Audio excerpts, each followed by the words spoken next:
খেয়াদা ২ নম্বর গ্রাম পঞ্চায়েতের অন্তর্গত ৩ নম্বর বুথ উচ্ছেপোতা গ্রামে প্রতি বছরের ন্যায় এবছরও শুরু হয়ে গেছে হরিকীর্তন মহাসভা। এর মূল উদ্যোক্তা উচ্ছেপোতা বারোয়ারি সমাজ। প্রতি বছর ৩ দিন ব্যাপী এই প্রোগ্রামটি আয়োজন করা হয়। এখানে হরিসভা কীর্তন করা হয়। মানুষের উপচে পড়া ভিড় দেখতে পাওয়া গেল এবং সকলের জন্য খাওয়া দাওয়ারও ব্যবস্থা করা হয়েছিল।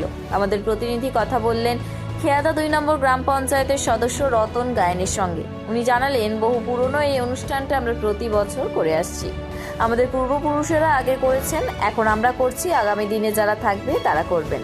এই অনুষ্ঠানের দ্বিতীয় দিনে সন্ধ্যেবেলা আরতি হলো এবং উনি আরও কি বার্তা দিলেন শোনাবো আপনাদের।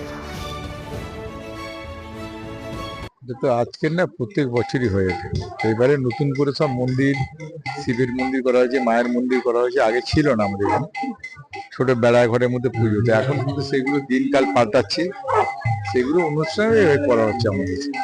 যেমন গোবিন্দর মন্দির ছিল না, তো আমাকে অনেকেই বললো যে ঠাকুরটা আনা হয় অন্য বাড়ি থেকে, আবার দিয়ে আসতে হয় তার বাড়িতে। তা আমরা সবাই মিলে চিন্তা করলাম, ঠিক আছে একটা ঠাকুর যদি আনা যায় বা এখানে রাখা যায় তাহলে ভালো, তাহলে সেবা করা যায়, সেবা দিতে পারে মায়েরা। তো সেইভাবেই আমরা এটা করা হয়েছে। এই অনুষ্ঠানটা বারোয়ারি অনুষ্ঠান অনেকদিন থেকেই চলছে আমাদের, বাপ ঠাকুরদের আমল থেকে। তো এখন সেটা একটু অন্য পরিবর্তন ভাবে ভালো হয়েছে। দেখছি না, এত লোকের আনাগোনা আছে, এখানে খাবার হয়, ভোগ পরিবেশন করা হয় 3 দিন।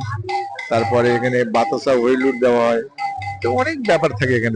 ইদানিং করে আমরা এটা আমাদের ওই যেটা আমার দিদি যে প্রকল্পটা দিয়েছিল 10 লাখ টাকার মধ্যে, সেই প্রকল্প থেকে রাস্তাটা আমাদের করা হয়েছে। কালকে আছে, আজকে রাসলীলা শেষ হবে, তারপরে কীর্তন গান হবে, তারপর হইলোট হবে, পরিক্রমা করবে এটাকে পুরো পাড়া। আর বিকালে এসে ওখানে হাড়ি ভাঙা হবে, লুট ধুলো লুট বলে সেটা হবে। তারপরে ভোগ হবে, ভোগ বিতরণ করা হবে, তারপর লাস্টে গান করে শেষ হবে এখানে। হ্যাঁ, সব টোটাল 3 দিন। কালকে সারাদিনই খাওয়া দাওয়া আছে, আজকে রাত্রে আছে, আজকে দুপুরে হচ্ছে, রাত্রে হবে, কালকে সারাদিন হবে। ওই সব মায়ের কাছে বললো, বাবার কাছে ভালো থাকার জন্য, সবাই যাতে ভালো থাকে, আমরাও যাতে ভালো থাকি, এটা হচ্ছে আমাদের ব্যাপার।